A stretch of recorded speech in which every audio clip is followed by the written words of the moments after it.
moi qui ai le privilège de connaître un certain nombre des personnes qui sont présentes. Je voudrais saluer donc tous les participants qui sont à la fois des membres d'ailleurs de Vouloir la République, des sympathisants et des membres parisiens, mais aussi des membres de toute la France, que je salue particulièrement, Gérard et Thierry notamment, qui nous représentent localement. Et comme David est un homme des territoires, cela fait un lien de plus. Donc, je vous souhaite tous la bienvenue. On a ce soir une soirée passionnante, puisque d'une certaine façon, David a à la fois tout pour plaire et tout pour déplaire. C'est-à-dire que quand on regarde son cursus, il est extrêmement impressionnant et en fait un représentant de la plus belle espèce du patrimoine intellectuel français, normalien, énarque, écrivain d'essais très remarqué. Et puis, ça peut faire peur, parce que je sais que ça fait peur aussi aujourd'hui dans une période où, à juste titre, et je le vois quand je me promène en ce moment en France, il y a à l'égard des élites intellectuelles et politiques une réelle suspicion. Mais ce qui est tout à fait passionnant dans le travail de David, que j'ai découvert récemment, à travers son dernier livre, Slow Démocratie, c'est que ces idées, même si elles sont présentées avec la plus belle facture qui soit, ces idées, elles, vont, je pense, à l'encontre des analyses reçues et dominantes et nous invitent à réfléchir à la mondialisation, à l'imbrication des nations, à la fois vers l'extérieur, mais aussi vers l'intérieur d'elles-mêmes, dans leurs liens avec les territoires, qui sont absolument passionnantes et que l'on voulait vous proposer de partager ce soir en l'invitant à parler avec nous. Je dois dire pour finir, mais je ne veux pas qu'il rougisse trop, pour peu qu'on se connaît, puisque ça ne fait pas très longtemps, quand on lit David et puis quand on le rencontre, on sait qu'au-delà des idées, il y a un homme d'action. Et donc, je ne doute pas que la politique, quelque part, le brûle et que son action à la fois professionnelle, dont il dira certainement quelques mots également, son activité intellectuelle et son travail d'écriture se rejoignent dans une vision exigeante de ce qu'est notre pays. Donc, merci beaucoup, David, d'être parmi nous. Ce que tu fais résonne particulièrement pour tous les citoyens membres de Vouloir la République. Je t'accueille avec plaisir et aujourd'hui, c'est Abdel qui animera cette discussion et cet échange et qui va vous rappeler les règles du débat. Mais je te passe avant tout, David, la parole pour te permettre de nous saluer et puis peut dire quelques mots de présentation après mes mots de bienvenue. D'abord, merci, cher Cyril, pour tes mots qui me vont droit au cœur. Je rougis un peu de cette présentation. Je vais essayer de vous démontrer du coup que j'ai aussi des qualités par-delà ce que tu as dit ce soir. Donc, je suis très heureux d'être avec vous et de pouvoir échanger sur cette question importante de l'avenir de la mondialisation et de son sens, qui résonne particulièrement, me semble-t-il, avec la crise que nous traversons. C'est une belle équipe que vous formez là, et avec en plus ce syntagme « vouloir la République », qui a tout pour me plaire, puisqu'il y a à la fois question de notre patrimoine commun et du volontarisme nécessaire à toute action politique. Donc, merci Cyril, merci Abdel, et merci à tous pour cette invitation. Alors, David, merci à vous. J'ai quelques questions. Vous essayez de rassembler des concepts, des perspectives qui, aujourd'hui, paraissent très éloignées. Je vais commencer par l'idée d'humanisme que vous essayez de marier à l'idée de nation. Humanisme qui généralement va avec universalisme. Et pour autant, vous considérez que la mondialisation telle qu'elle s'est faite au cours des 30-40 dernières années doit passer par une forme de renationalisation. Alors, comment est-ce que vous parvenez, pourquoi d'abord est-ce que vous essayez de faire fonctionner ensemble ce qui peut apparaître dans le débat politique actuel comme des contraires? Alors, pour répondre à cette question évidemment essentielle, je pense qu'il faut prendre un peu de hauteur. Il y a des cycles historiques et économiques. Et depuis 40 ou 50 ans, l'idée que je défends, et je ne suis pas le seul, c'est que nous traversons un cycle historique et économique qui s'appelle le néolibéralisme et qui est défini par un certain nombre de caractéristiques que je vais essayer de détailler. Mais pour bien comprendre de quoi on parle, il est important de comparer ce cycle à celui qui l'a précédé. Celui qui l'a précédé, c'est celui qui a prévalu entre 1945 et 1975 à peu près. On peut mettre la date de bascule en 1973 avec la crise pétrolière, on peut la mettre en 1975 avec la fin de la guerre du Vietnam, en 1979 avec l'invasion de l'Afghanistan par l'URSS, l'élection de Ronald Reagan, le second choc pétrolier, bref, peu importe au fond le millésime précis. Mais ce qui est important, c'est de voir qu'entre 1945 et 1975, nous vivons dans un cycle que j'appelle, à la suite des économistes de la régulation, le capitalisme contractuel, c'est-à-dire un cycle dans lequel, au fond, le capitalisme se déploie essentiellement à l'échelle nationale et est particulièrement régulé, en quelque sorte, dans un rapport de force entre le capital et le travail. Entre 1945 et 1975, l'impératif numéro 1 en Europe, par exemple, c'est la reconstruction et l'industrialisation avec cette idée du rattrapage de l'économie américaine qui était en avance de phase. Je ne sais pas si vous connaissez ces théories sur le cycle du produit, Raymond Vernon. L'idée, au fond, que les États-Unis étaient toujours en avance de phase et qu'il y avait une nécessité de rattrapage pour l'Europe. Et donc, on a des économies nationales qui sont en productivité constante et croissante, qui sont centrées sur le rapport salarial, c'est-à-dire que, en gros, les salariés représentent l'essentiel de la société des pays néolibéralisme. Activité constante et croissante. Ah, je crois qu'il y a un peu d'écho. Peut-être qu'il faudrait couper les micros. Et si vous voulez, ce qui est tout à fait spectaculaire, c'est qu'on a du coup une politique macroéconomique qui est centrée sur la productivité et les salaires. C'est-à-dire que le développement de l'industrie, le rattrapage de l'économie américaine, la reconstruction de l'Europe permet des gains de productivité très importants. Et ces gains de productivité peuvent se répercuter en hausse de salaire dans les entreprises, puisque quand on arrive à faire mieux avec moins, eh ben, ça génère de la valeur supplémentaire et que l'enjeu, c'est de savoir comment on partage cette valeur entre le capital et le travail.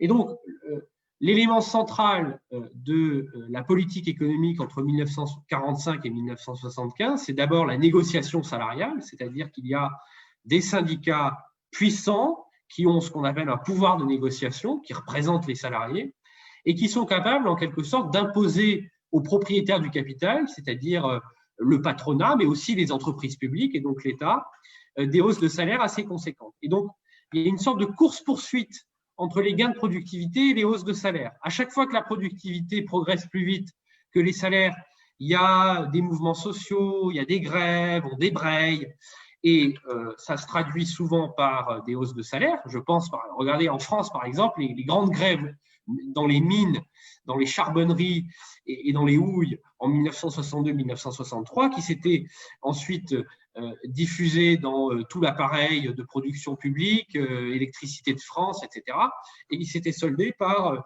des hausses de salaire consenties par De Gaulle et Pompidou pour mettre fin au mouvement social.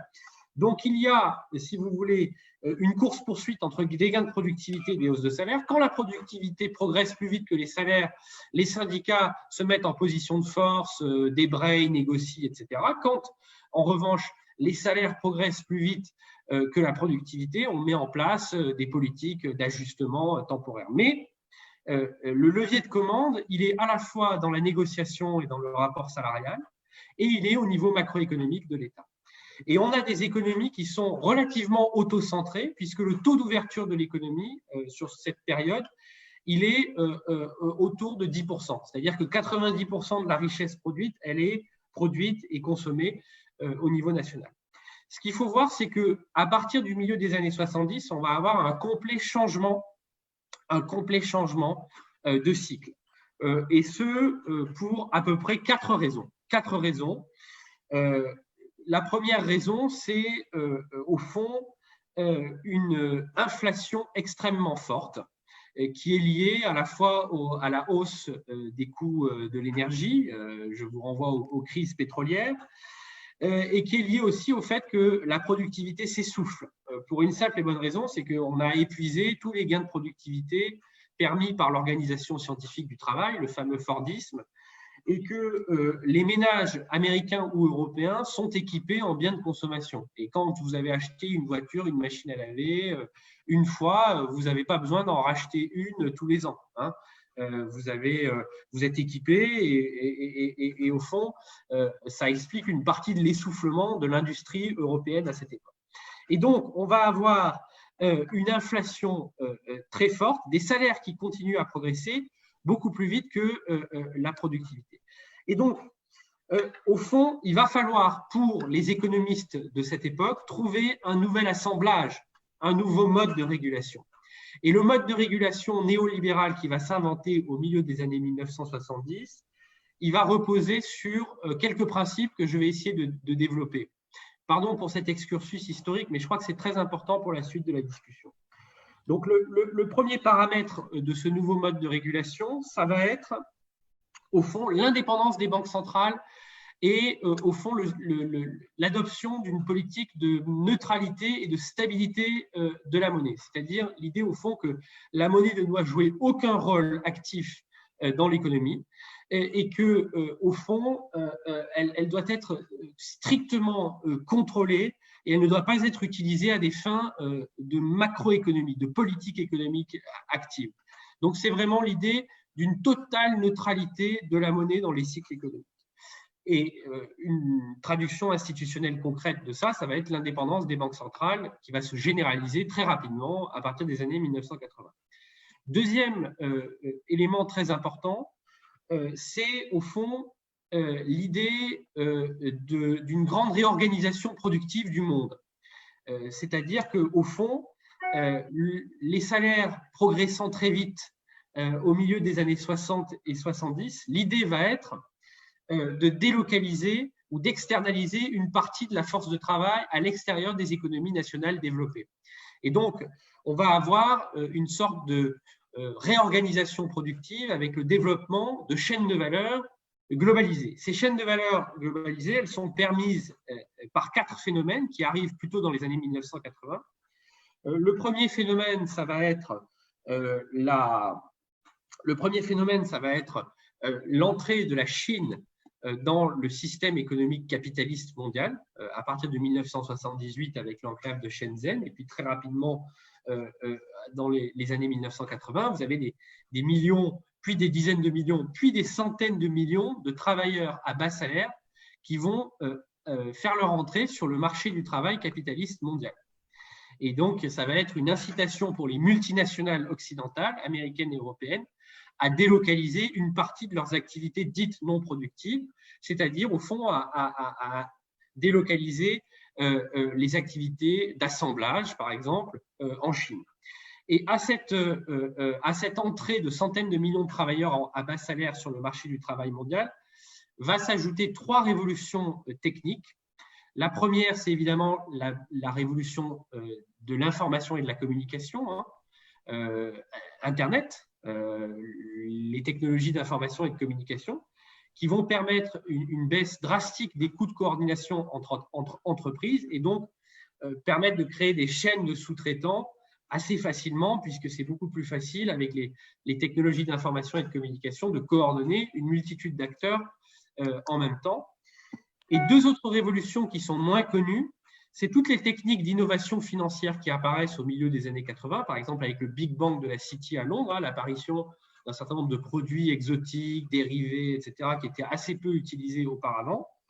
Et puis, la conteneurisation, dont on sous-estime grandement l'importance, mais c'est l'idée qu'on peut transporter sur des porte-containers gigantesques une grande quantité de marchandises. Et au fond, ces 4 éléments, centaines de millions de travailleurs à bas salaire, Internet, innovation financière et conteneurisation dessinent en fait le scénario d'un nouveau cycle économique, le cycle néolibéral, qui est fondé sur la stabilité de la monnaie, la maîtrise de l'inflation d'une part, avec cette tentation d'essayer d'exfiltrer de la démocratie nationale un maximum d'opérateurs économiques, à commencer par les banques centrales, et d'autre part, l'idée que la carte productive du monde, la carte économique du monde, n'est plus en quelque sorte homothétique à la carte politique, c'est-à-dire que les économies ne sont plus auto-centrées au niveau des nations, comme elles l'étaient durant le cycle précédent, mais elles fonctionnent selon des chaînes de valeur globalisées.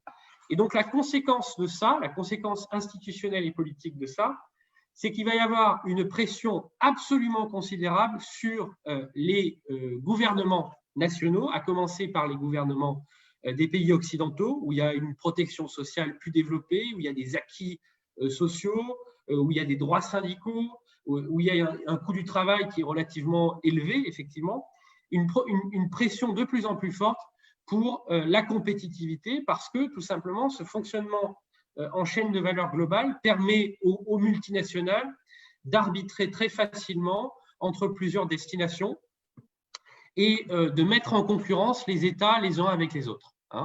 Et donc, il va y avoir une pression à la baisse sur la fiscalité de production, fiscalité des entreprises, impôts sur les sociétés, etc. Il va y avoir une pression à la baisse sur les coûts du travail, notamment les coûts du travail non qualifié. Donc, ça veut dire une pression à la baisse sur les régimes de protection sociale, puisque ce sont les cotisations sociales qui permettent de financer ces régimes de protection sociale. Et le troisième élément très important, évidemment, c'est l'importance de ce que Michel Aguieta appelle le cycle financier. C'est-à-dire que ce qui va acquérir une importance centrale, c'est plus le rapport capital-travail ou le rapport profit-salaire, mais c'est au fond l'allocation des actifs avec un excès d'épargne extrêmement important et au fond des gouvernances d'entreprises qui vont s'adapter à cette mutation économique très profonde avec le développement de la gouvernance actionnariale, comme on dit.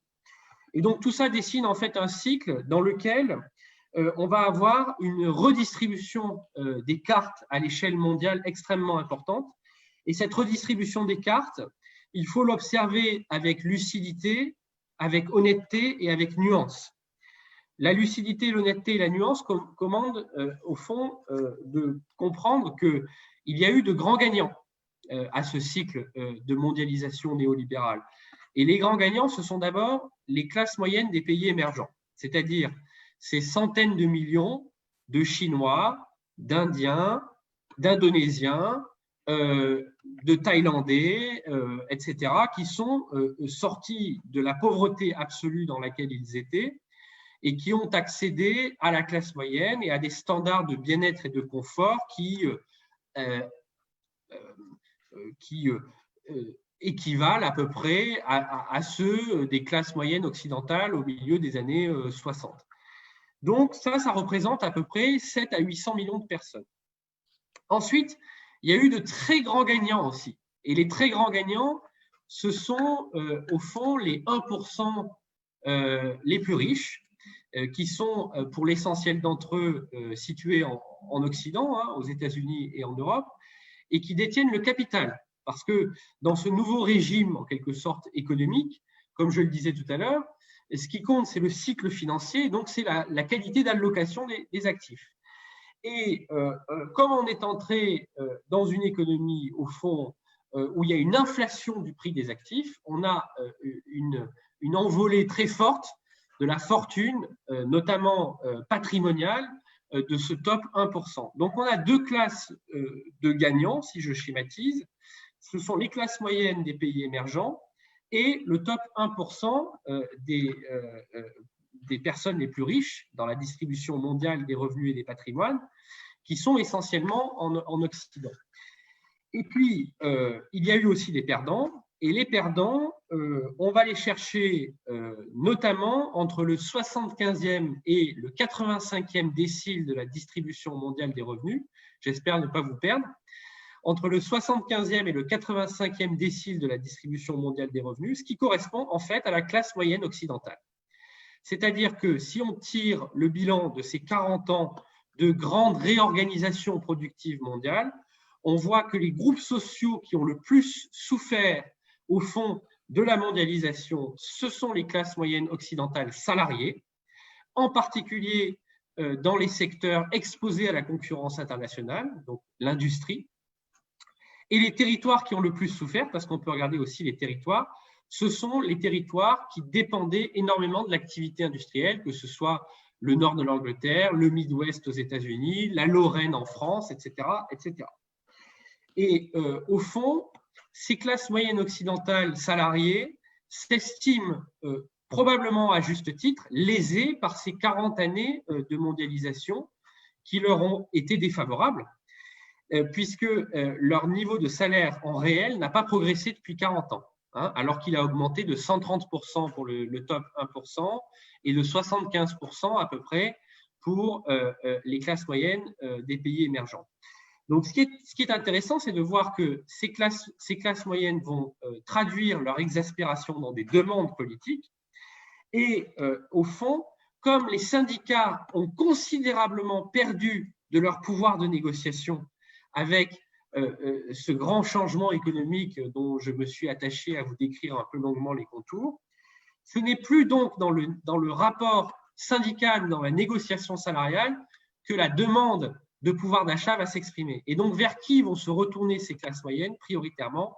Eh bien, vers l'État. Et donc, le paradoxe, au fond, qui est au fondement de mon livre, excusez-moi de l'expliquer de manière aussi théorique et compliqué, mais je crois que c'est important de poser ces jalons théoriques et ensuite on pourra entrer dans une discussion plus politique. Le point de départ de mon livre, c'est de dire qu'on pensait que la mondialisation avait relativisé l'importance des États-nations, qu'elle les avait un peu minorés, marginalisés, et qu'au fond, on allait évoluer vers une gouvernance globale.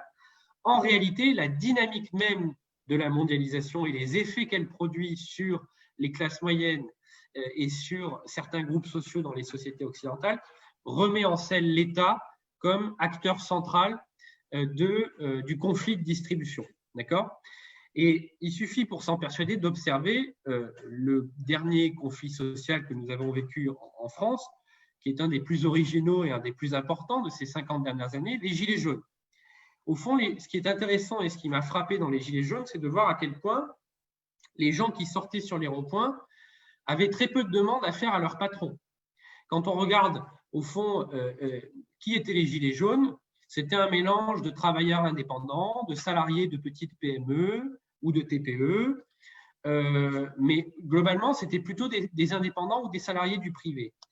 Et on aurait tout à fait pu imaginer que ces Gilets jaunes, qui constatent effectivement une stagnation de leur niveau de vie en même temps qu'une augmentation des dépenses contraintes, à commencer par tout ce qui a trait à l'automobile, eh bien, on aurait pu s'attendre à ce qu'ils aillent voir leur patron en disant « je veux une augmentation de salaire ». Mais au fond, ils ont tellement intériorisé la contrainte et le rapport de force défavorable au travail, le rapport capital-travail défavorable au travail, que l'acteur vers lequel ils se tournent, c'est l'État. Immédiatement, l'État se retrouve en première ligne. Il se retrouve en première ligne parce qu'on lui demande de renoncer à une taxe qui dégrade le pouvoir d'achat. Il se retrouve en première ligne parce qu'on lui demande une augmentation de la prime d'activité avec le fameux chèque de 17 milliards qu'a dû concéder le président de la République.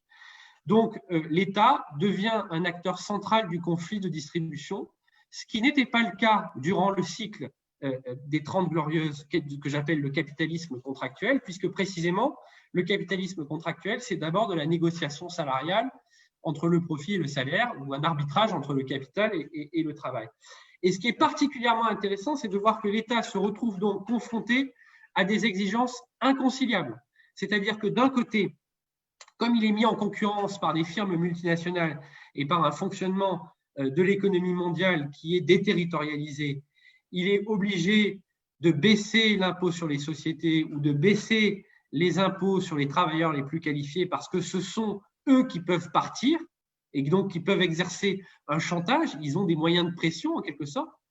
Et donc, s'ils baissent ces impôts-là, forcément, il a moins d'argent à mettre dans les services publics ou dans la protection sociale. Donc, soit il dégrade la qualité de services publics et de protection sociale, mais dans le même temps, il y a des groupes sociaux, en particulier dans les classes moyennes, qui sont de plus en plus fragilisés et qui ont de plus en plus besoin de services publics et de protection sociale. Soit il continue à assurer le même niveau de prestation, voire même à l'augmenter, et donc il est obligé de le financer par des ressources autres, puisqu'il a renoncé à une partie de ses ressources provenant du capital ou du travail très qualifié. Et donc, comment est-ce qu'il fait pour aller se financer au fond pour maintenir un même niveau de prestation et de protection sociale? Eh bien, soit il va lever de la dette sur les marchés, d'où la tendance très forte à l'endettement qu'on constate durant ces 40 années de mondialisation néolibérale, soit il va se financer en prélevant sur les classes moyennes, à travers, par exemple, la TVA. On adore la TVA. On a beaucoup entendu parler ces dernières années de TVA sociale. Fillon, Juppé, etc., ils n'avaient tous que ça à la bouche. Baissons les coûts du travail et faisons de la TVA sociale. Ce qui est une hypocrisie totale en réalité, puisque ça revient au fond à faire financer par les classes moyennes le prix des services publics dont elles ont de plus en plus besoin parce qu'elles sont fragilisées par cette grande réorganisation productive mondiale. Donc, pardon d'avoir été un peu théorique et technique pour cette amorce de discussion, mais ce que je cherche à montrer, c'est qu'au fond, la montée en puissance du national-populisme qu'on constate aujourd'hui à la fois aux États-Unis, en Europe, en particulier en Europe de l'Est, mais aussi en Europe de l'Ouest, le Brexit, etc., ce sont des effets de retour quasiment automatiques qui sont l'émanation d'une situation de fragilisation sociale et territoriale d'une partie des sociétés occidentales dans ce grand jeu économique auquel elles n'ont rien gagné, et c'est rien de le dire. Et au fond, la crise Covid n'a fait qu'amplifier ces dynamiques extrêmement fortes, puisque d'un côté, on va avoir une accélération sans précédent du capitalisme numérique transfrontalier qui a repris le flambeau de la mondialisation néolibérale. Donc, les grandes plateformes de type Apple, Amazon, etc. ont vu une explosion de leur niveau de capitalisation boursière et ont aujourd'hui des niveaux de trésorerie qui équivalent à peu près au PIB de certains États africains, ce qui est quand même cocasse au moment où la trésorerie de toutes les autres entreprises de l'économie réelle plonge et qu'elle est portée à bout de bras par l'État. Et dans le même temps, on a une réhabilitation très forte des États-nations, et de ce que Robert Boyer appelle le capitalisme national traditionnel, parce que ces États-nations se sont mis en situation, en quelque sorte, de renflouer et presque de nationaliser l'ensemble des PNL, des salaires et des activités traditionnelles qui ne relèvent pas des plateformes numériques transfrontalières. Et donc, en quelque sorte, tous les éléments sont désormais réunis pour une espèce d'affrontement planétaire entre un capitalisme transfrontalier qui a repris le flambeau de la mondialisation néolibérale et qui va aller chercher des gisements de valeur dans les data, puisque aujourd'hui, la monétisation de la data n'en est qu'à ses balbutiements par rapport à ce qu'on pourra faire demain. Et de notre côté, un capitalisme traditionnel porté à bout de bras par des États qui étaient très affaiblis et très fragilisés, mais qui a repris tout de même un peu du poil de la bête à la faveur du Covid. Et au fond, moi, ce qui m'inquiète, c'est que entre ces deux variantes du capitalisme, où est le progressisme, où est la République, où est la social-démocratie, où est l'écologie à laquelle nous aspirons tous, je ne la vois pas encore très bien, mais je pense qu'il est possible de dessiner une troisième voie française et européenne. Et cette troisième voie française et européenne, c'est une voie, au fond, qui doit essayer de reconstruire, au fond, une équation qui ressemble à celle qui prévalait durant les 30 Glorieuses, mais sans la dimension productiviste et extractiviste. Donc, il faut essayer de reconstruire, en fait, toute une économie, et là, je vais encore reprendre l'expression de Robert Boyer, anthropogénétique, c'est-à-dire une économie de la vie, une économie qui va aller chercher des gisements de valeur dans le bien-être. Donc, évidemment, dans la transition écologique, dans la santé, dans l'éducation, dans la formation, dans le vieillissement, l'accompagnement du vieillissement, dans les loisirs, dans la culture, dans le sport, dans l'alimentation. Bref, les gisements de valeur de demain sont dans une économie de la vie, dans une économie anthropogénétique, c'est-à-dire qui est tournée vers le bien-être de l'humain et du monde vivant autour de lui. Cette économie-là, elle est à la fois industrielle et servicielle, donc on n'est plus dans la distinction classique entre l'industrie et les services, c'est de l'industrie-service, parce que, par exemple, dans la médecine, la robotique médicale est au service de l'excellence des opérations et des actes de soins qu'on va délivrer. Et cette économie-là, à mon avis, elle est extrêmement prometteuse parce qu'elle peut inaugurer un sentier de croissance vert, un sentier de croissance compatible avec la transition écologique, mais il y a un certain nombre de conditions à respecter. D'abord, les grandes plateformes dont je parlais tout à l'heure, c'est leur nouvelle frontière, c'est-à-dire que les grandes plateformes aujourd'hui, elles ne s'intéressent pas simplement à livrer des produits en temps réel qu'on a achetés dans le e-commerce ou à construire des parcs de stockage de données. Des parcs d'ordinateurs pour stocker les données. Elle s'intéresse à l'éducation, elle s'intéresse à la santé, elle s'intéresse à la formation, donc elle s'intéresse à cette économie de la vie. Et elle pourrait demain se rendre maîtresse, en quelque sorte, de ces gisements de richesse qu'il y a dans l'économie de la vie. Donc si on veut éviter une captation et un détournement de valeur par ces plateformes transfrontalières, qui aujourd'hui d'ailleurs sont essentiellement chinoises et américaines, il n'y en a aucune européenne, ce qui pose un autre problème, eh bien, il faut qu'on arrive à inventer un nouveau mode de régulation, d'économie mixte, un nouvel appareil institutionnel à l'échelle française et européenne qui mise plutôt sur des acteurs locaux, qui mise sur des acteurs peut-être de plus petite taille, plus ancrés dans les territoires, plus axés sur des gouvernances d'entreprises de partage de la valeur entre toutes les parties prenantes, qui sont très largement financés aussi par l'investissement public. Donc, ça veut dire être capable de faire un puissant Green New Deal, par exemple, au niveau européen. Ça veut dire être capable de mobiliser tous ces milliers de milliards d'euros que les banques centrales déversent pour sauver les économies depuis la crise de 2008, et ça s'est encore amplifié avec la crise Covid. Eh bien, il faudrait peut-être réfléchir à leur destination, plutôt que d'alimenter les bulles d'actifs immobiliers ou financiers et continuer à creuser les inégalités patrimoniales dont je vous parlais tout à l'heure. Faisons en sorte que ces injections monétaires profitent d'abord à la transition écologique, à la santé, à la culture, à l'éducation, etc. Donc, il y a, je pense, une voie européenne. Il est possible d'inventer un nouveau mode de régulation du capitalisme qui le fera d'ailleurs davantage ressembler à une économie mixte qu'à du capitalisme à proprement parler. Et ce serait une voie alternative à la fois au capitalisme néolibéral d'essence anglo-saxonne, et en particulier américaine, qui est à bout de souffle, parce qu'il suffit d'observer les États-Unis pour comprendre à quel point ce capitalisme, en quelque sorte, a agressé la société. Il a agressé la société. Il a creusé des inégalités dans des proportions intenables, il a détruit l'environnement et il est en train de détruire la démocratie. La société américaine, je veux dire, c'est peut-être la plus productive du monde sur le plan du PIB par habitant, mais à part cet indicateur-là, elle fait envie sur aucun terrain, ni sur le terrain écologique, ni sur le terrain démocratique, ni sur le terrain social. Donc, pardon de reprendre un peu l'ancienne de Karl Polanyi, mais on peut dire que là, dans ce cas-là, le capitalisme néolibéral a agressé la société. Et c'est très intéressant de voir que chaque cycle est en quelque sorte inspiré par une superpuissance. Le cycle néolibéral qui s'achève était inspiré par la superpuissance américaine. C'était elle qui, en quelque sorte, dictait les règles du jeu. Le cycle qui s'ouvre, par qui sera-t-il inspiré? Il y a aujourd'hui un cycle de régulation chinois. Et ce cycle de régulation chinois, par opposition au capitalisme néolibéral, moi je me propose de l'appeler capitalisme de surveillance.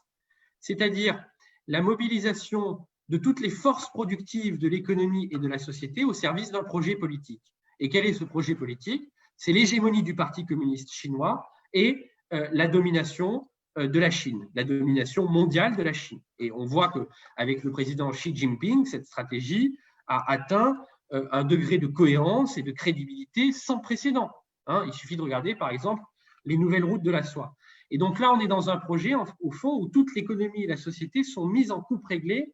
On en tire un maximum de productivité, d'intensité productive, mais au service d'un projet politique et national.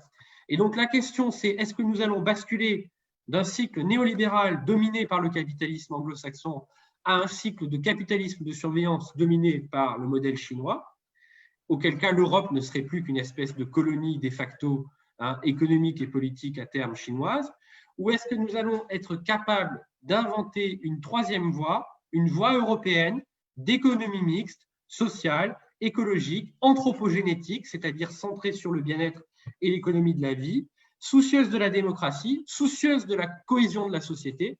Et ça, je n'ai pas du tout les réponses à ce stade. Je suis quand même globalement assez pessimiste, mais je pense que le travail que nous devons tous faire politiquement, c'est d'essayer de faire advenir cette troisième voie européenne dans un monde incertain et dont, au fond, chaque jour, nous mesurons un peu plus l'abîme dans lequel nous sommes plongés entre ces deux grands régimes d'accumulation de la valeur que je me suis attaché à présenter. Merci beaucoup, David. C'est un tableau exceptionnel par son... D'ailleurs, il vous en a fallu beaucoup. J'ai quelques questions qui me sont arrivées. La toute première question, elle vient d'Éric Van de Waal et il nous dit, mais est-ce qu'il s'agit simplement de cycles économiques qui fonctionnent presque d'eux-mêmes, ou est-ce qu'il y a eu, au fond, une démission du politique ?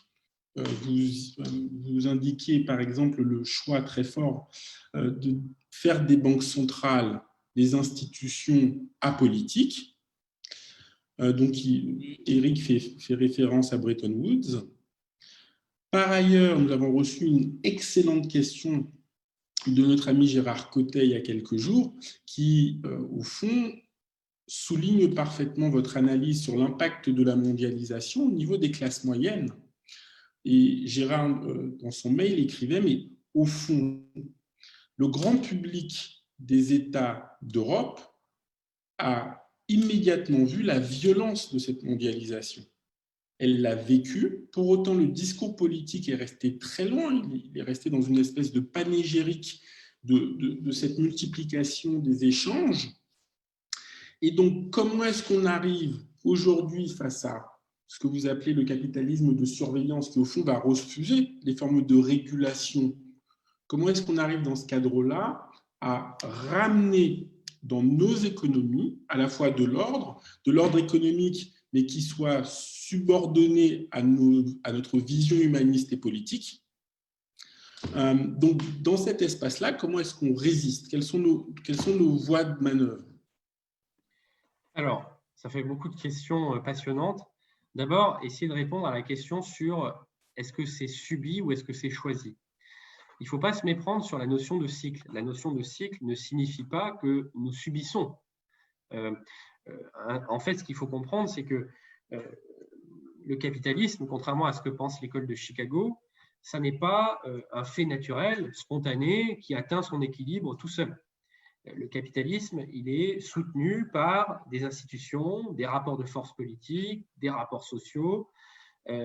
Et au fond, un cycle, c'est souvent un équilibre institutionnel. C'est-à-dire que le cycle du capitalisme contractuel, 1945-1975, il est possible parce qu'il y a un certain nombre d'éléments institutionnels, d'interventions juridiques, de décisions politiques qui sont prises. C'est évidemment les accords de Bretton Woods qui indexent le dollar sur l'or et qui en font une monnaie de référence mondiale en assurant en quelque sorte la stabilité monétaire internationale. C'est une préférence pour les économies autocentrées, avec un monde dans lequel les droits de douane et les coûts de coordination restent élevés. C'est des syndicats forts qui ont joué un rôle en Europe dans la libération de la tutelle du nazisme et qui sont confortés en quelque sorte dans leur rôle de négociation salariale et de régulation sociale. Et c'est un État qui accepte de jouer un rôle macroéconomique, c'est-à-dire d'avoir une politique de pilotage macroéconomique. Donc, c'est un certain nombre de paramètres institutionnels. Et ce que j'ai essayé de montrer, justement, c'est que quand on bascule dans le cycle néolibéral, là encore, on va avoir une réflexion très profonde sur les nouveaux paramètres institutionnels à mettre en œuvre. Je cite dans mon livre un texte qui s'appelle « The Crisis of Democracy », qui a été commis par 3 politistes et sociologues pour la commission trilatérale. Alors, les plus jeunes ici connaissent peut-être pas la commission trilatérale, mais c'était un groupe informel de dirigeants occidentaux et japonais de ce qu'on appelait à l'époque la triade. Les États-Unis, l'Europe et le Japon. Dieu sait si ce vocabulaire a vieilli, parce que la triade aujourd'hui, ça ne veut plus rien dire. Mais, et ces trois sociologues, en l'espèce Huntington, qui allait ensuite faire parler de lui avec le choc des civilisations, Michel Crozier, qui est un très très grand sociologue français, parfois plus connu dans le monde anglo-saxon qu'en France, et Joji Watanuki, qui est un grand sociologue japonais aussi, dans ce livre The Crisis of Democracy, ils disent, au fond, le fléau de la société et de l'économie des années 60, c'est le réchauffement. Alors, est-ce qu'ils anticipent le réchauffement climatique? Je ne crois pas, mais en gros, c'est de dire, au fond, il y a un parallélisme entre la surchauffe sociale et la surchauffe économique. La surchauffe sociale, c'est quoi? C'est l'inflation des demandes, émanant notamment des mouvements de jeunesse, mai 68 est passé par là, post-matérialistes, donc ce ne sont pas des demandes qui peuvent être prises en compte, prises en charge dans la négociation salariale, qui portent un peu sur tout, avec l'individualisme, avec une jeunesse de plus en plus diplômée. On commence à avoir des revendications extrêmement nombreuses, on commence à avoir des revendications pour les minorités. Et l'analyse très conservatrice que Watanuki, Huntington et Crozier font, c'est que la démocratie classique, entendue comme, au fond, gouvernement représentatif, n'est plus capable de prendre en charge ces demandes. Et donc, que ça dérive plein de gens vers la violence politique. C'est l'explication sociologique qu'ils ont à la montée, par exemple, du terrorisme dans un certain nombre de groupuscules d'extrême gauche en Europe et au Japon, autour de 1968. Et ce qui était très intéressant, c'est que dans ce texte, ils font un parallèle avec l'économie. Ils disent l'augmentation très forte des coûts de l'énergie, l'augmentation des salaires et l'essoufflement des gains de productivité, ça provoque aussi une surchauffe économique qui s'appelle l'inflation. Et donc, face à cette surchauffe, cette double surchauffe sociale et économique, quelle va être l'urgence? Ça va être d'injecter du liquide de refroidissement dans le moteur. Et injecter du liquide de refroidissement dans le moteur, ça veut dire quoi? Ça veut dire refroidir la démocratie qui est en surchauffe. Donc, ça veut dire, au fond, consacrer l'indépendance d'un certain nombre d'instances de décision qui, de ce fait, ne seront plus exposées à la demande sociale. Donc, c'est à partir de cette époque que germe toute une réflexion sur les agences ou sur les autorités administratives indépendantes. Ça correspond aussi à l'époque où on a exporté en quelque sorte un certain nombre de compétences vers l'Union européenne ou dans la décentralisation. Donc, on a éclaté en quelque sorte les pouvoirs et les responsabilités. Ça veut dire aussi revenir vers une forme de démocratie censitaire. D'ailleurs, ils le disent tel quel, dans le texte. Ils ont une phrase, ils croient citer Tocqueville et ils disent « La démocratie suppose un minimum d'apathie et de non-participation ». C'est-à-dire qu'au fond, leur idée, c'est que pour que la démocratie fonctionne, il faut que globalement, les citoyens soient quand même assez apathiques. Quand ils commencent tous à exprimer des demandes, ça devient extrêmement problématique. Et à côté de ça, sur le plan économique, la préconisation va être évidemment l'indépendance des banques centrales, ou en tout cas une doctrine monétariste rigide, pour éviter, au fond, de refinancer la dette des États et au fond de créer de la monnaie pour augmenter les salaires, prendre en charge les déficits, etc. etc. Et vous voyez qu'il y a une sorte de parallélisme des formes entre la réflexion sociale et la réflexion économique. Et donc le cycle néolibéral, il est fondé en quelque sorte sur une sorte de décision prise par les États eux-mêmes de se lier les mains, c'est-à-dire de passer du domaine du choix à celui de la règle. Jean-Paul Fitoussi avait écrit un livre très prémonitoire en 2002 sur la Banque centrale européenne qui s'appelait « La règle et le choix ». Et il disait au fond, à force de corseter notre économie dans des règles, on se prive de capacité d'action, de capacité d'intervention discrétionnaire, et c'est ce qui risque d'arriver à la politique monétaire européenne. La suite des événements a montré à quel point cette pensée était, si j'ose dire, prémonitoire. Et donc, on voit bien qu'à chaque fois, ce sont des équilibres institutionnels, ce sont des décisions politiques, ce sont des interventions juridiques. Donc, ce que nous devons faire si nous voulons éviter de tomber dans le capitalisme de surveillance chinois ou de rester en quelque sorte dans la longue traîne de crise du capitalisme néolibéral anglo-saxon, c'est que nous devons inventer une voie française et européenne républicaine, une économie politique républicaine. Et cette économie politique républicaine, on pourrait en discuter toute la soirée, et même on pourrait y passer des soirées entières. en dessiner les contours. Mais je crois qu'il y a un certain nombre de lignes de force qui se dégagent.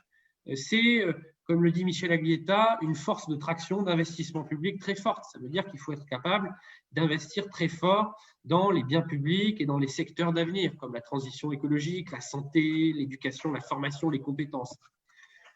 C'est bien entendu le respect de la démocratie. C'est bien entendu une sorte d'engagement très fort à ce que, au fond, l'égalité des territoires et des individus soit garantie. Donc, on peut dessiner en quelque sorte cet agencement institutionnel qui nous permettra de passer à un autre cycle. Mais ça requiert énormément de lucidité et de cohérence dans l'analyse et énormément de volontarisme. Et ce qui me désole aujourd'hui, c'est de voir en quelque sorte l'inconsistance dans laquelle est tombée la gauche française, pour ne pas la citer, et une partie des gauches européennes qui sont dans une sorte de lamento perpétuel ou, comment on pourrait dire ça, de mièvrerie sentimentale ou de sentiments humanitaires qui sont très sympathiques, mais qui ne dessinent pas un chemin et des cadres pour l'action. Et je crois que la responsabilité des républicains de gauche, si j'ose dire, je crois que vous êtes ici un certain nombre à partager ces convictions, c'est d'être capable de dessiner, au fond, quelle doit être l'équation politique et juridique de ce nouveau cycle de régulation du capitalisme que nous voulons inventer. Et dans ce nouveau cycle de régulation du capitalisme, il va sans dire que les États ont leur mot à dire, que les nations, non pas comme nationalisme identitaire, mais comme ensemble d'institutions et de médiation sociale, ont leur mot à dire. Et ça suppose un immense travail de réflexion, de redéfinition et d'action, parce que tous les tissus de ce que j'appelle le social, parce qu'il y a le politique, il y a l'économique, mais il y a aussi le social. C'est les médiations, les institutions collectives, c'est les syndicats, les partis, les groupes d'intérêt. Toutes ces médiations sociales ont été profondément érodées, pour ne pas dire détruites, par 40 ans de mondialisation qui ne repose que sur des individus consommateurs. Toutes les médiations de la citoyenneté, toutes les médiations républicaines de la citoyenneté ont été profondément abîmées, pour ne pas dire détruites, par 40 années de mondialisation libérale où on a considéré que la seule figure de l'individu qui vaille, c'est la figure du consommateur. Ce qui fait qu'on a importé dans la sphère sociale, d'accord ? On a importé dans la sphère sociale des raisonnements d'économie de marché. Donc, on a construit une société de marché. On ne s'est pas contenté d'avoir une économie de marché, on a construit une société de marché. Et ça, c'est extraordinairement pervers parce que pour faire réémerger la figure du citoyen, ça va être très difficile. Ça va être très difficile. Je prends juste un exemple pour vous faire comprendre de quoi je parle. C'est la relation très dégradée que les citoyens entretiennent de plus en plus avec leur maire. Longtemps, on considérait que le maire, c'était localement la figure de l'autorité,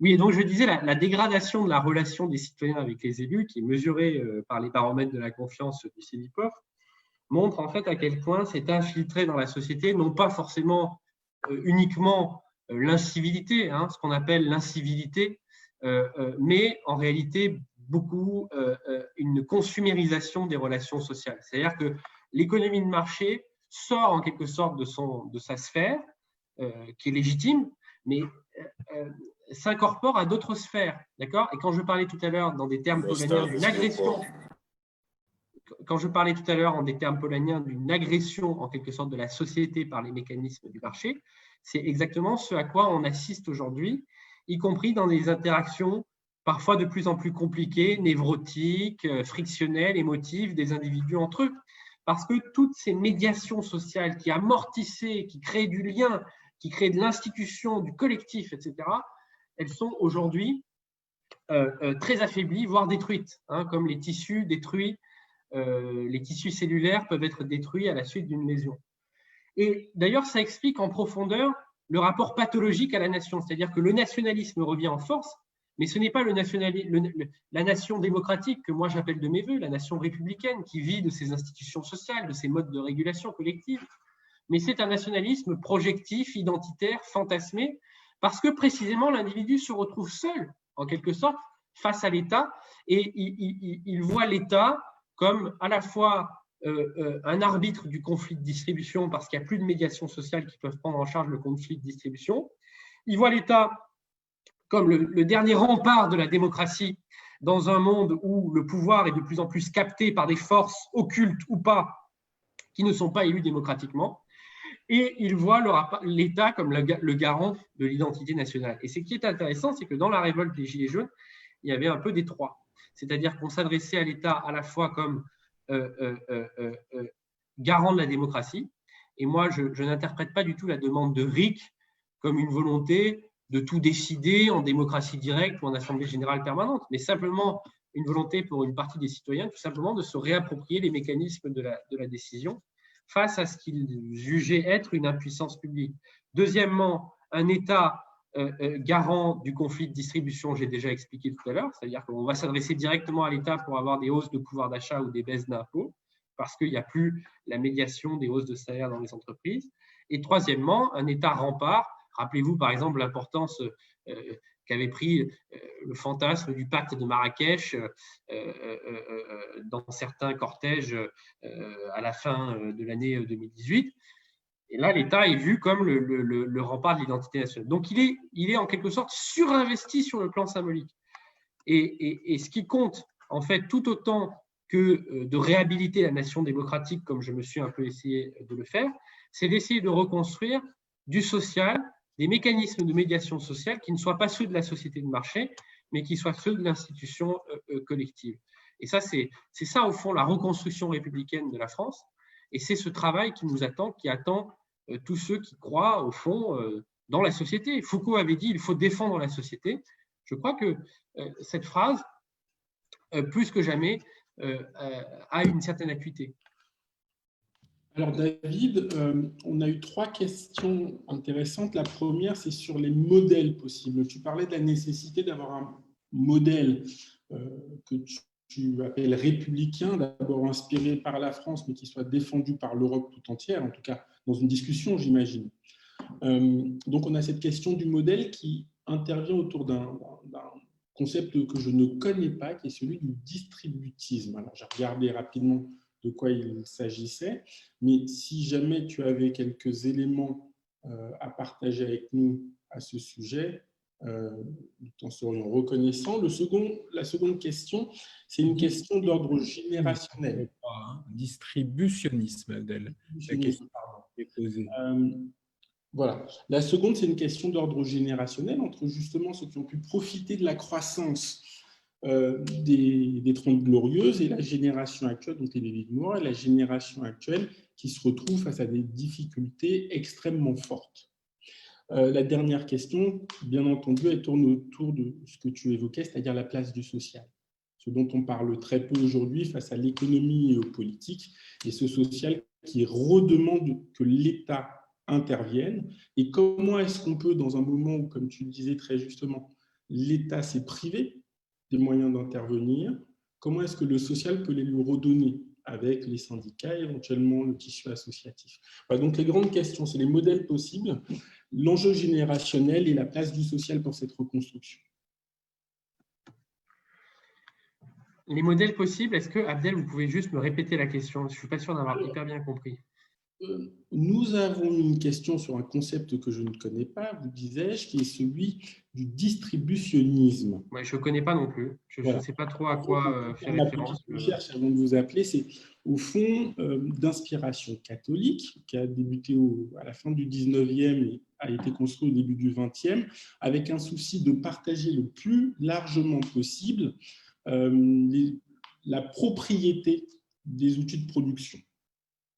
Donc, au-delà de ce modèle spécifiquement, vous avez beaucoup utilisé le mot invention, création. Est-ce que vous pensez que l'Europe et la France ont déjà en gestation des pistes pour faire ce travail que vous appelez de vos voeux? Il y a des pistes qui existent, il y a des germes en quelque sorte. On voit par exemple parce que en fait, ce qu'il faut comprendre aussi, c'est qu'on n'invente pas un modèle ex nihilo, c'est pas une création conceptuelle. D'ailleurs, c'est un peu l'erreur d'ailleurs des économistes de Chicago, c'est de se représenter au fond l'économie comme un espace euclidien où il y a des interactions entre des agents médiés par des signaux prix. Non, la réalité est beaucoup plus complexe, elle est faite de beaucoup plus d'aspérité. Et au fond, il y a quelques éléments en germe aujourd'hui. Il y a évidemment la nécessité de faire la transition écologique et le fait d'y mettre des moyens. Il y a un Green Deal européen qui est d'ambition plus modeste que ce qu'on pourrait espérer, mais qui a au moins le mérite d'exister. Il y a tout de même un plan de relance qui acte la sortie de l'austérité, même si là encore on peut avoir quelques éléments de réserve sur ce plan de relance. Il manifeste tout de même un bouger extrêmement important de la part de l'Allemagne.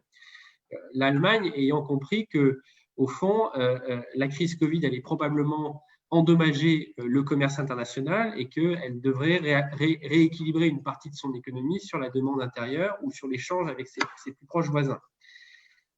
Et se préparer à être moins dépendante vis-à-vis de la Chine et des États-Unis dans un contexte à la fois de tensions commerciales, de hausse des coûts de transport et puis évidemment de perturbation des chaînes de valeur et de crise et de conséquences dont on ne mesure pas encore l'impact de la crise Covid. Et donc, comme l'Allemagne est en train progressivement, avec la lenteur d'un paquebot, de sortir de cette obsession néo-mercantiliste pour aller vers un régime de croissance un peu plus équilibré, il y a potentiellement un alignement des intérêts qui se dessine entre la France, l'Allemagne et l'Italie, qui sont quand même aujourd'hui, surtout dans un contexte post-Brexit, les trois moteurs de la construction européenne ou de ce qu'il en reste. Et donc, sur la base de la réorientation du régime de croissance, d'un rôle de la BCE qui s'est considérablement élargi et accru, au-delà de la stabilité de la monnaie et du mandat démocratique, ce qui d'ailleurs énerve beaucoup les monétaristes allemands, et qui pose la question de la démocratisation de la BCE. On pourra en parler aussi si vous voulez tout à l'heure, parce que confier de tels pouvoirs à des institutions monétaires qui n'ont aucun compte à rendre, ça pose aussi des problèmes. Et les arguments de la Cour de Karlsruhe ne sont pas à balayer d'un revers de la main. Hein. Au-delà du raisonnement juridique, il y a un fondement philosophique qui n'est pas inintéressant quand on est démocrate. Bon. Mais en tout cas, ce que je veux dire par là, c'est qu'entre le réalignement des régimes de croissance, la nouvelle politique extra-conventionnelle, en quelque sorte, de la Banque centrale européenne, la prise de conscience avec le Green Deal de la nécessité de la transition écologique, le timide début de politisation du marché intérieur européen auquel on assiste avec, par exemple, ce débat sur l'ajustement carbone aux frontières qui n'est pas encore réalisé, hein, mais qui commence à progresser dans l'opinion publique européenne. Il y a peut-être, de manière encore très éparse, en pièces détachées, en quelque sorte, les éléments d'un compromis. Je suis tout de même assez inquiet, et notamment pour la France, parce que je ne vois pas aujourd'hui en France un quelconque récit ou un quelconque cap vers la reconstruction de nos capacités d'action collective. Voilà, je vois beaucoup de fausses solutions, beaucoup d'écrans de fumée, beaucoup d'idéologie, beaucoup d'invectives, beaucoup d'agitation, beaucoup de moulinets avec les bras, dans tous les sens d'ailleurs, mais pas beaucoup pas beaucoup de reconstruction, de capacité d'action collective, et c'est pourtant ce dont nous avons le plus cruellement besoin aujourd'hui. Alors, tu es, David, devant la bonne audience, puisque ce qu'essaye de faire Vouloir la République, c'est exactement ça. Et nous travaillons tous ensemble sur un projet politique que nous rendrons public en début d'année prochaine. Et je parle bien donc d'un projet politique, c'est-à-dire un récit, une vision, évidemment appuyé sur un certain nombre de changements et de mesures extrêmement fortes, et donc pas d'un programme qui est en général effectivement une série de compilations d'idées de réformettes technocratiques auxquelles s'associe bien volontiers de l'invective et du positionnement. C'est en tout cas ce que l'on va essayer de faire, et c'est essentiel pour créer une force politique républicaine, écologique, sociale, et remplir l'incroyable vide laissé à gauche par la disparition du Parti socialiste ou de ce qu'il en restait. Et donc, à cet égard, je dois dire que tout ce que tu dis ce soir nous passionne. Et je voudrais revenir pour commencer justement sur un point que tu as évoqué dès le début et que tu viens de reprendre, c'est celui de l'indépendance des banques centrales, et en particulier du statut de la Banque centrale européenne. À juste titre, tu as dit qu'effectivement, cette notion, qui d'ailleurs vient de l'histoire courte, parce que on nous parle de ça à peu près comme si les banques centrales avaient toujours été indépendantes, est un des piliers du néolibéralisme. Ça, c'est le premier point.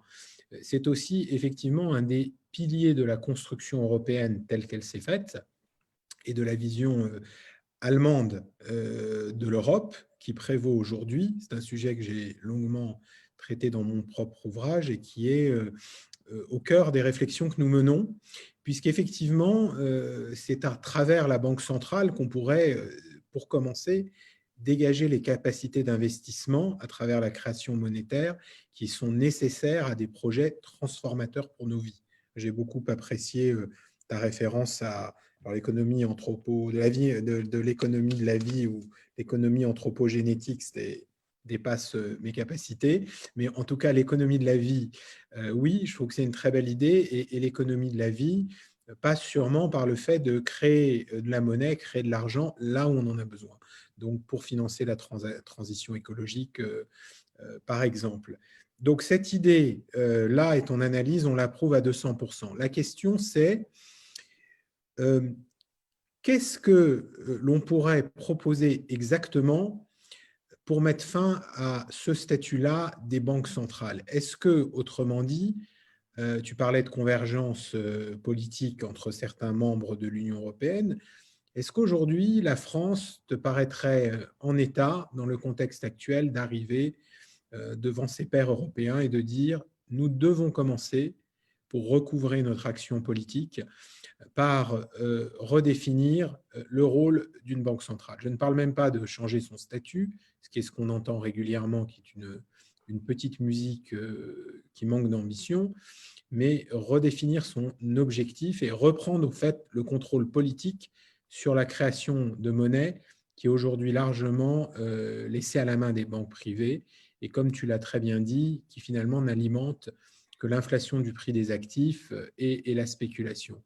Donc, pour le résumer, on est d'accord sur ton constat, on est d'accord sur cette volonté d'utiliser cet outil différemment. Comment l'utiliser exactement, et est-ce qu'on peut trouver une voie politique sur ce sujet, puisque ce n'est pas une décision qui relève de la France elle seule? Alors, vaste question. Moi, les banques centrales, ça me passionne. Et je trouve que ça ne passionne pas assez les gens, alors qu'elles ont pris un rôle absolument majeur dans nos vies et dans nos sociétés, sans qu'on s'en rende compte d'ailleurs très bien. Absolument. Il faut voir qu'aujourd'hui, on est dans une situation où on a un peu le pire des deux systèmes et personne n'ose le dire. C'est-à-dire qu'on a à la fois des banques centrales qui sont quasiment irresponsables sur le plan démocratique, oui. C'est-à-dire elles sont consacrées dans leur indépendance, on leur confie un mandat qui est assez sommaire, et puis c'est au fond au comité de politique monétaire ou au conseil des gouverneurs de décider de mesures qui ont un impact sur la vie et la société qui est parfois très supérieur à celle que décident les parlements et les gouvernements. Et en même temps, les banques centrales, par nécessité, depuis la crise de 2008, sont très au-delà du mandat de stabilité monétaire qui était voulu par l'école néolibérale. Oui. Le deal, c'était qu'on consacrait l'indépendance des banques centrales parce que les banques centrales n'avaient rien d'autre à faire que de garantir la stabilité de la monnaie, voire même de la neutralité de la monnaie. Friedman, d'ailleurs, n'était pas pour l'indépendance des banques centrales parce que, comme lui, il considérait que la banque centrale n'avait qu'un rôle, c'était de définir une trajectoire de quantité de monnaie en circulation et rien d'autre. Au fond, il n'y avait même pas besoin de consacrer son indépendance. Vous voyez ce que je veux dire? C'était aux politiques, en fait, de régler la quantité de monnaie en circulation. Mais aujourd'hui, on est dans une situation extrêmement ubuesque qui d'ailleurs mécontente tout le monde, c'est-à-dire que les banques centrales ont des pouvoirs et des attributions qui dépassent très largement le périmètre de la stabilité de la monnaie et en même temps, elles ne rendent aucun compte démocratiquement. Alors, on peut dire qu'elles ont sauvé l'économie, et c'est vrai, en partie, entre le fait qu'elles ont pu injecter via le quantitative easing ou un certain nombre d'opérations non conventionnelles des liquidités dans l'économie, à la fois pour racheter des titres de dette souveraine, mais aussi pour soutenir plus directement les entreprises, les PME, les banques, etc., ça a été absolument déterminant dans le fait que la crise de 2008 ne soit pas devenue la Grande Dépression. Hein.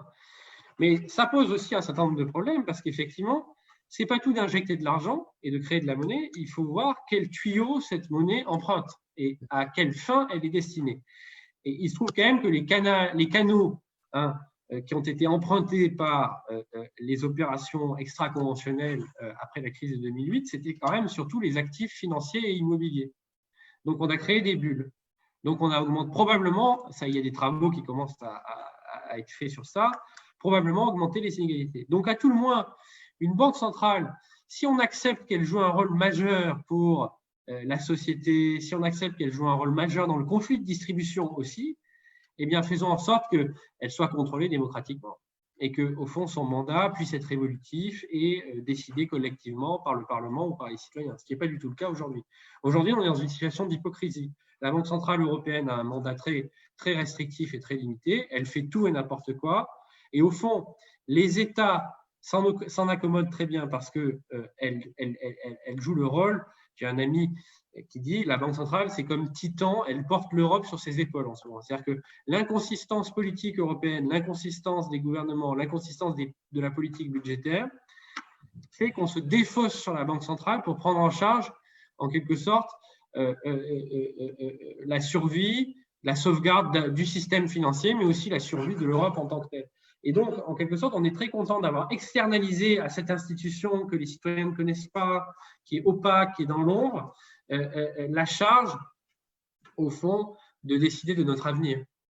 Et c'est intéressant d'ailleurs de voir que pendant la crise de 2008, la Banque centrale a conclu une série d'opérations qui sont des accords de swap entre des dollars et des devises étrangères, et que ces accords de swap, dont personne n'a jamais entendu parler à part quelques analystes financiers et spécialistes des questions, ces accords de swap ont eu une influence déterminante sur la stabilité financière, en particulier dans les pays émergents et en Europe. Donc, on voit qu'elle prend quand même des décisions et elle agit de manière absolument décisive sur nos vies sans qu'on ait les moyens de le contrôler démocratiquement. Donc, moi, le système vers lequel il faut aller, c'est, je crois que dans la mesure du possible, il faut tout de même rééquilibrer la balance en faveur de la fiscalité et de la politique budgétaire, parce que ça, ce sont des outils qui sont directement contrôlés par les citoyens, les parlements et les gouvernements jusqu'à preuve du contraire, d'une part. Donc moi, contrairement à une certaine gauche qui pense qu'on va tout résoudre par création de monétaire, je ne suis pas un fétichiste absolument de la monnaie. Piketty a absolument raison quand il dit la création monétaire à tout craint, parfois ça nous exonère de la réflexion distributive, c'est-à-dire qu'on se dit au fond l'argent magique, l'argent va couler à flot, on va régler le problème. Or, il y a des choix politiques à faire. La transition écologique, c'est un choix politique. La répartition des richesses, c'est un choix politique. Et ce n'est pas la planche à billets qui va nous faire changer tout d'un coup de mode de production, de transport et même de pensée. Et ce n'est pas non plus la planche à billets qui va résorber les inégalités. Au contraire, elle les creuse plutôt quand elle se déploie, surtout dans le secteur financier. Donc, plutôt rééquilibrage, à mon sens, vers la politique fiscale et la politique budgétaire. Malgré tout, j'entérine le fait que les banques centrales jouent un rôle de plus en plus important dans nos vies et donc démocratisons-les et imaginons un mandat évolutif sous contrôle du Parlement européen ou des citoyens européens, d'une manière ou d'une autre, avec des objectifs définis, plutôt que d'être dans cette situation complètement hypocrite où elle a un mandat assez rigide et où en fait elle se retrouve à mettre en place plein de politiques sous l'effet de la nécessité et des circonstances. Donc c'est un débat qu'il faut avoir. Ce n'est pas forcément le débat le plus porteur politiquement, étant donné l'opacité et le faible degré de notoriété de ces institutions, mais c'est un débat qui est absolument fondamental. Et encore une fois, je te dis, à mon sens, les gouvernants ont une part de responsabilité parce qu'ils se disent, au fond, la Banque centrale, elle est là, elle stabilise le système, elle fait le job, on se défausse en quelque sorte sur elle, et nous, pendant ce temps, on peut continuer à faire de la rhétorique et à s'affronter dans l'arène politique sans avoir à porter la responsabilité de nos actions. Non, ça c'est vraiment une analyse qu'on partage et que tu formules avec beaucoup de précision et d'intelligence.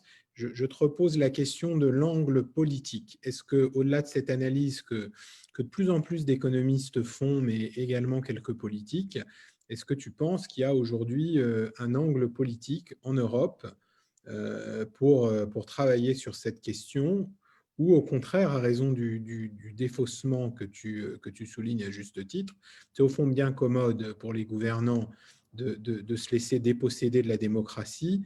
Il paraît impensable de pouvoir changer ça, parce que dire, nous, Européens, pour inventer notre nouveau modèle, qui n'est pas le capitalisme néolibéral, mais qui n'est pas le capitalisme de surveillance chinois, on va reprendre le contrôle démocratique des banques centrales, à côté de mesures nationales, budgétaires, fiscales, etc. C'est en soi, une tâche en soi aussi importante que d'avoir fait l'euro. Donc, est-ce qu'il y a c'est une tâche essentielle, mais d'ailleurs, je ne veux pas citer Aglietta ou Boyer, qui sont deux de mes idoles intellectuelles à outrance, mais c'est leur combat à eux aussi. À partir du moment où tu considères que la monnaie, ce n'est pas juste un intermédiaire des échanges ou un étalon de valeur, mais que c'est le fondement du lien social, évidemment que le statut institutionnel que tu donnes à la monnaie, à travers ta banque centrale, il détermine énormément de choses du cycle économique et du mode de régulation dans lequel tu t'installes. Donc, effectivement, la Banque centrale européenne indépendante, centrée sur la stabilité des prix, non démocratique, ça en dit très long, en fait, sur le cycle dans lequel nous étions. Et nous devons changer. Si nous voulons vraiment sortir du cycle néolibéral et de ses conséquences désastreuses pour la société, nous devons imaginer des banques centrales plus démocratique friendly. Pourquoi déverser des milliards de dollars seulement dans les actifs financiers et immobiliers? Pourquoi pas la transition écologique, les infrastructures, l'investissement public? C'est des questions qu'il faudra poser politiquement, c'est clair, et c'est vital. Nous sommes bien d'accord sur ce sujet. Abdel, est-ce que tu veux reprendre avec d'autres questions? Il est 20h05. Vous voyez d'autres questions? On a à peu près un peu moins d'une heure et demie derrière nous, donc peut-être une dizaine de minutes devant nous, si ça te convient, David. OK, alors Abdel. Alors, sur cet enjeu démocratique, vous avez très bien pointé du doigt le fait que la gauche avait abandonné certains concepts comme la nation. Comment est-ce qu'aujourd'hui, vous pensez qu'elle a les moyens de les reconquérir et d'en parler honnêtement avec les classes populaires? Moi, je suis toujours embêté quand on me pose une question avec la gauche dedans. Je ne sais pas s'il y a une gauche, s'il y a des gauches, qui c'est la gauche. Voilà. Moi, je suis un peu comme Chevènement. Plus le temps passe, plus je républicanise mon socialisme. Voilà. Donc aujourd'hui, moi, je sais ce que c'est que la République, je sais ce que c'est que la France, je sais ce que c'est que la nation, la gauche. Je sais ce que c'est que l'écologie, je sais ce que c'est que le social. La gauche, je ne sais pas ce que c'est. Voilà. Je suis désolé si ça peut paraître un peu macroniste ou je ne sais quoi à certains d'entre vous, mais j'ai du mal, moi, avec ce terme de gauche, parce que j'ai l'impression que ça regroupe de plus en plus. Il y a autant de gauche que de gens qui se disent de gauche. Ça regroupe des trucs qui n'ont rien à voir les uns avec les autres.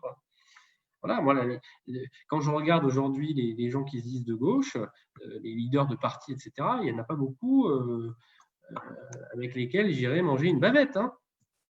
Donc, je ne sais pas trop ce que c'est. En revanche, ce qui est certain, c'est qu'il y a un enjeu majeur devant nous, mais il faudrait 3 heures là, et pas 3 minutes, c'est la reconquête du commun. C'est-à-dire que, en gros, ma théorie, c'est que toute l'histoire de la démocratie occidentale, depuis 2 siècles, elle a été drivée par 2 moteurs.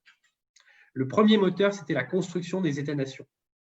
Et le deuxième moteur, c'était la croissance économique fondée sur l'industrialisation et le capitalisme de l'innovation. Il se trouve qu'aujourd'hui, nous entrons dans des zones de très graves turbulences, précisément parce que nous avons un essoufflement de la croissance et nous avons un essoufflement de la construction des États-nations. Et d'ailleurs, le cycle néolibéral, c'était déjà une tentative de gérer cet essoufflement. Premièrement, en allant chercher des gisements de croissance et d'optimisation des coûts supplémentaires dans les marchés extérieurs, marché du travail ou marché de consommateurs. Et deuxièmement, en essayant de construire des sociabilités et des modes de fonctionnement transnationaux ou post-nationaux. D'accord ? ça a été un échec total parce qu'il y a une force de rappel du social qui est incroyablement forte. C'est ça. Ce que démontre le retour du nationalisme dont je parlais tout à l'heure, c'est tout simplement, même si c'en est une variante pathologique, c'est l'incroyable force de rappel du social. Il n'y a pas que le politique et l'économique, il y a aussi le social. Et le social a une incroyable force de rappel. Voilà. C'est la leçon que nous devons retenir. C'est la leçon que nous prenons depuis 10 ans, crise après crise, entre la crise financière, la crise économique qui en a résulté, la crise Covid. D'accord ? Et donc, aujourd'hui, pour moi, l'enjeu, c'est plus d'essayer il faut acter le fait que les États-nations sont construits, donc que ce cycle historique est derrière nous. Ça ne veut pas dire qu'il faut les abandonner. Au contraire, moi, je pense qu'il faut les reconquérir, les redécouvrir. La croissance extensive, extractiviste, productiviste, c'est terminé aussi. Ça ne veut pas dire qu'on va aller dans la décroissance. La décroissance est un débat stupide, puisque la décroissance, c'est un débat… prôner la décroissance, c'est rester tributaire du mode d'analyse du monde qui est celui de la croissance. C'est-à-dire un mode d'analyse quantitatif fondé sur une accumulation quantitative. Or, ça n'a aucun sens de dire qu'on va diminuer notre PIB. Ça n'a aucun sens. C'est d'une débilité totale. Voilà, ce qu'il faut, c'est sortir de cette dialectique croissance-décroissance pour imaginer une économie du développement humain et du développement humain dans sa relation avec les milieux naturels et avec le vivant.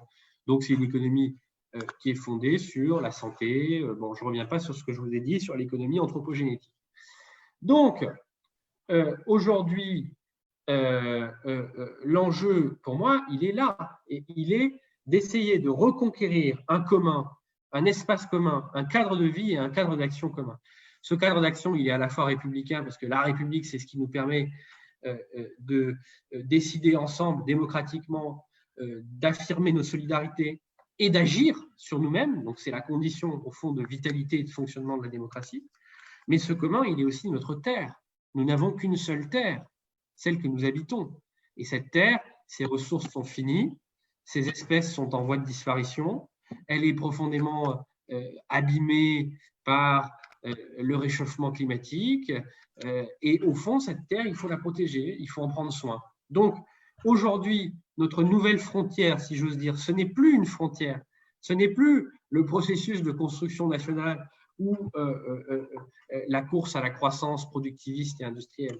C'est la reconquête d'un commun, c'est-à-dire c'est la reconquête d'un commun social, politique et écologique.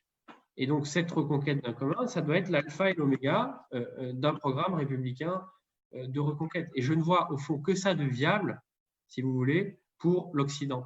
Hein. Je pense qu'il y a des cycles historiques qui sont différents d'un continent à l'autre. Les pays comme la Chine, dont je parlais tout à l'heure, vivent actuellement leur Trente Glorieuses. Donc, ils sont encore dans une phase d'affirmation nationale, de construction nationale. Ils sont encore dans une phase de croissance extractive et intensive en même temps. Nous ne sommes plus dans ça. Donc, nous, ce que nous devons inventer, c'est une reconquête du commun, à la fois républicain et écologique, parce que les deux autres alternatives ne fonctionnent pas. Et ces deux autres alternatives, c'est quoi? C'est le libéralisme, le néolibéralisme, bon, je crois qu'on a assez discuté de son échec, et c'est l'ultranationalisme identitaire, national-populiste, qui en fait, pour moi, n'est que le corollaire du néolibéralisme, qui est la réaction automatique, en quelque sorte, le complément automatique au néolibéralisme. Donc, il faut arriver à se débarrasser de ces deux modes de régulation qui sont tous les deux des impasses et essayer de reconstruire une économie politique républicaine. On a une question. Oui, vas-y Abdel, pardon. Une question sur le revenu universel. Qu'en pensez-vous? C'est des réflexions intéressantes. C'est des réflexions intéressantes. En fait, une question très, très importante que se pose d'ailleurs très bien Robert Boyer dans son dernier livre que je vous recommande, c'est au fond que nous vivons dans des sociétés qui ont atteint un certain optimum de bien-être matériel, un peu trop d'ailleurs, hein, puisque ce bien-être matériel, souvent, il a été obtenu au prix de déprédation et de dégradation insoutenables pour l'environnement et pour les pays les moins développés. Mais cet optimum de bien-être, nous l'avons. Donc aujourd'hui, en quelque sorte, la nouvelle frontière, si je puis parler ainsi, c'est le bien-être immatériel. C'est exactement ce que je vous disais tout à l'heure. Hein. C'est vieillir dans de bonnes conditions, c'est l'éducation, la formation, les compétences, le sport, les loisirs, etc. Bon. Si nous voulons, en quelque sorte, aller vers ce bien-être immatériel, nous devons financer des mécanismes de protection sociale de plus en plus coûteux. Parce que le vieillissement, le 5e risque, la dépendance, la culture pour tous, l'éducation tout au long de la vie, ça coûte cher. Et on voit bien que quand on confie ces activités-là à des plateformes monopolistiques ou oligopolistiques, elles rançonnent les citoyens et elles les utilisent comme des pourvoyeurs de data au service de leur stratégie monopolistique. Et en plus, les prix explosent. Il y avait une étude du McKinsey Global Institute qui montrait que, par exemple, qu'aux États-Unis, les prix des biens manufacturés technologiques avaient fortement baissé entre 2000 et 2020, mais en revanche, les prix des services de base comme la santé, le logement ou l'éducation, c'est-à-dire vraiment les services, on va dire, qui sont au cœur de cette économie de la vie, que j'appelle de mes voeux, avaient explosé. Et pourquoi ces services ont explosé? Assez largement parce qu'ils ont été privatisés et qu'ils sont maintenant pris en charge par des entités oligopolistiques qui pratiquent des prix délirants. La santé, c'est évident. Les États-Unis sont le pays qui dépense le plus par habitant pour la santé, avec une dépense de santé qui est de l'ordre, je crois, de 13 ou 14% du PIB américain. Et en fait, une grande partie de la valeur est captée par des assurances, des cliniques privées, des opérateurs qui sont en oligopole et qui prélèvent une grande partie de la valeur. Donc, le moyen de faire baisser les prix de santé, c'est quoi? C'est soit de découper en 1000 morceaux ces opérateurs. Le problème, c'est qu'on est sur, je ne peux pas me lancer dans une longue digression économique, mais on est sur des secteurs à fort rendement d'échelle, donc il y a quand même toujours une tendance du marché à aller vers le trust sur ces secteurs-là. Soit on socialise, et ça s'appelle la sécurité sociale. Et la sécurité sociale, alors on peut améliorer son efficacité, sa gestion, etc. Mais au fond, elle permet d'avoir une part de PIB consacrée à l'éducation ou à la santé qui, au fond, est moins importante et en même temps plus efficiente et plus efficace en France qu'aux États-Unis. Ça va vous paraître surprenant ce que je vous dis, mais vous pouvez vérifier. C'est les chiffres. Et donc, au fond, la contrainte qui est la nôtre aujourd'hui, c'est qu'on a des ressources qui sont un peu raréfiées, précisément à cause de la mobilité du capital, de la mobilité des très hauts revenus, de cette mise en concurrence des États les uns avec les autres, et en même temps, des besoins de financement de plus en plus importants pour prendre en charge toute cette économie de la vie, dont une partie nécessite d'être socialisée. Donc, il y a une sorte, si vous voulez, de contradiction. Cette contradiction peut être résolue par la dette tant qu'il y a beaucoup d'argent dans l'économie mondiale et que les taux sont bas. Mais si les taux remontent ou que l'argent se raréfie, ce que je ne crois pas, parce que je pense qu'il y a durablement trop d'épargne et pas assez de projets, et ce n'est pas avec la crise qu'on traverse aujourd'hui que cette dynamique profonde de cycle financier va se renverser. Mais ce qui est certain, c'est qu'on ne pourra pas faire de la dette l'alpha et l'oméga de la régulation de ce problème. Et donc, il faudra trouver des ressources. La création monétaire qu'évoquait Cyril tout à l'heure est une piste. La création de richesses privées en est une autre, évidemment, puisque moi, je suis persuadé qu'il y a dans cette économie de la vie des gisements de valeur absolument considérables, et ces gisements de valeur n'ont rien à voir avec le productivisme ou l'extractivisme.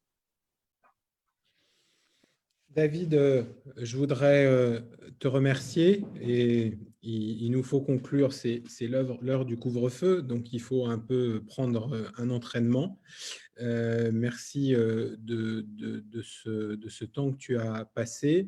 Je voudrais d'ailleurs en profiter avant de revenir à toi en conclusion pour dire à tous ceux qui sont présents que notre grand inventaire national, qui justement, et on est en phase avec ce que tu dis, David, a pour objectif de recueillir à travers toute la France les idées et les jugements et les avis de citoyens volontaires sur ce qui constitue notre patrimoine républicain, politique et social. Donc, plutôt que de dire ce qui est bien évidemment nécessaire, tout ce qui ne va pas, de rechercher dans ces réunions à travers tout le pays ce qui nous est commun. Ce que tu rappelais, David, toi-même. Bien évidemment, le confinement, vous voyez, je fais un lapsus qui est révélateur, en tout cas le couvre-feu le passage de certaines villes et de certaines régions en rouge écarlate nous ont malheureusement conduit à devoir annuler des réunions qui ne peuvent pas se tenir.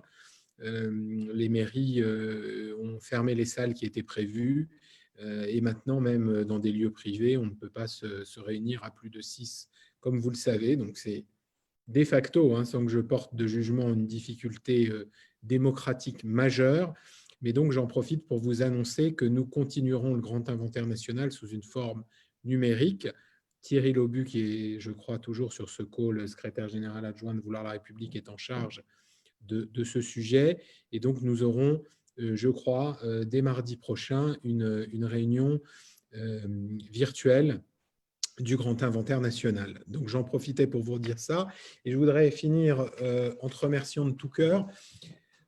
Je le savais parce qu'on s'est rencontrés, on a eu l'occasion de déjeuner au moins une fois ensemble. J'ai lu Slow Démocratie, qui est un excellent livre que je recommande à tout le monde. Je savais qu'il y avait de très nombreux points de convergence et de vision commune entre ton travail, tes réflexions et ce qu'on fait. Ce call, cette réunion virtuelle me l'a confirmé encore plus. Et donc, j'espère qu'on pourra continuer à échanger, qu'on pourra t'inviter aussi à discuter avec les rédacteurs du projet qu'on prépare, échanger avec eux, parce qu'il y a vraiment beaucoup de choses. Bon, tu as posé une question qui me touche au cœur, c'est celle de la gauche. Nous, j'aime beaucoup Jean-Pierre Chevènement et je suis en train d'ailleurs de lire dans la collection bouquins là, cette espèce de formidable recueil qui commence par toute une chronique des grandes figures tutélaires de la République. Et je comprends très bien cette idée que son socialisme se républicanise. On pourrait aussi dire que si on veut retrouver la gauche, il faudrait que la gauche se républicanise. Et ce qui est très désolant, c'est qu'aujourd'hui, effectivement, la gauche, simplement, tu ne la trouves pas, sans doute parce qu'elle manque. Elle a disparu. On a des mouvements de diverses natures qui s'agitent dans un espace politique, parce que c'est un espace politique au sens tactique, mais je ne suis pas sûr qu'ils aient la pleine conscience de ce que peut être un projet politique authentique de gauche. C'est important de retrouver la gauche parce qu'il faut rétablir l'équilibre des forces au sein de la République. Et moi, je trouve particulièrement malsain, et en conclusion, je propose de te laisser la parole sur ce sujet, mais je trouve particulièrement malsain un fonctionnement démocratique dans lequel il n'y a pas véritablement d'opposition et il y a une majorité qui s'étend comme une flaque d'huile, sûrement en raison d'un manque. Donc cette situation où la majorité présidentielle va du centre-gauche qui rassemble des anciens socialistes de qualité jusqu'à des gens d'une droite très à droite qui se déclarent en faveur de la majorité présidentielle, mais où en face, on a à gauche des groupes, voire des groupuscules qui ont pour seul projet d'appeler à la recomposition de la gauche, ce qui n'est en rien un projet. C'est une situation qui ne me convient pas parce qu'elle est dangereuse pour l'équilibre démocratique et elle nous met dans l'incapacité de faire des choix collectifs. Donc je trouve, même si je partage ton analyse, que c'est dur aujourd'hui de savoir ce qu'est la gauche au-delà de dire « nous sommes de gauche », je trouve qu'il est essentiel, urgent de remplir cet espace politique par un mouvement républicain, profondément démocratique, profondément humaniste, social, car le social emporte tout, et c'est vrai pour la gauche, mais ça l'était aussi pour le général de Gaulle qui a consacré un très beau discours à cette question. Et enfin, l'écologie soit articulée. Voilà, donc je voulais dire ça moi en conclusion, mais en te laissant à toi, bien sûr, le dernier mot, David. Non, mais merci d'abord pour votre invitation. J'espère que je ne vous ai pas barbé avec mes dégagements. Moi, ce que je voudrais dire, c'est que nous sommes effectivement dans un arc de crise qui peut paraître un peu désespérant, tant une crise chasse l'autre. Et au fond, nous sommes vraiment dans cette période que Gramsci appelait, en amateur d'art qu'il était, le chiaroscuro, c'est-à-dire le clair-obscur. Une période de transition dans laquelle des phénomènes morbides, je reprends ces termes, où des monstres peuvent surgir. Ce clair-obscur, nous n'en sortirons pas tant que nous n'aurons pas résolu le problème de l'impuissance publique en même temps que la crise de la citoyenneté. Et ce qu'il faut comprendre, c'est que ces deux crises ou ces deux impuissances se nourrissent l'une l'autre. C'est-à-dire que l'impuissance publique, l'incapacité de l'État à conduire des politiques qui changent la vie des gens, à réorienter les flux ou les forces parfois incontrôlables de la mondialisation, du changement climatique, d'un certain nombre de phénomènes qui semblent comme ça, de la finance, provoque un désengagement de la part des citoyens qui se replient sur leur sphère privée, sur la sphère marchande aussi parfois, je parlais tout à l'heure de consumérisme, ou qui tout simplement se désintéressent de l'action publique. C'est le fameux exit du sociologue Hirschman, qui au fond est beaucoup plus important que la conflictualité. La conflictualité sociale, la montée de la violence, de l'insécurité qu'on allègue beaucoup en ce moment, à mon avis, n'est que l'arbre de Voice, pour reprendre toujours cette terminologie hirschmanienne, qui cache la forêt de l'exit. Donc il y a une sorte de désespérance sociale et civique, une sorte de sécession ou d'exil intérieur d'une grande majorité de gens qui se disent au fond à quoi bon tout ça. Et en retour, évidemment, ça alimente des démarches politiques toujours plus inconsistantes, toujours plus opportunistes. Et donc la crise s'approfondit, la crise s'épaissit.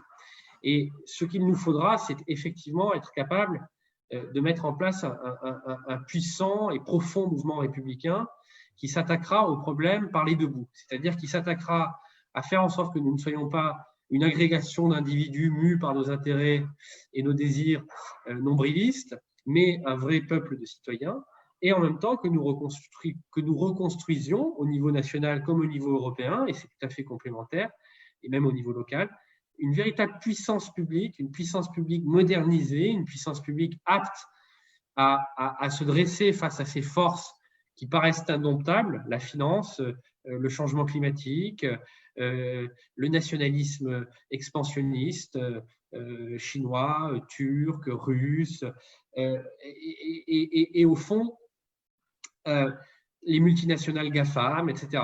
Donc, vraiment, il y a ce double enjeu de reconstruire une puissance publique et de reconstruire un peuple, et on arrivera, vous l'avez compris, je crois, c'était le sens de mon propos, on arrivera à l'un que par l'autre, et vice-versa. Merci pour votre invitation.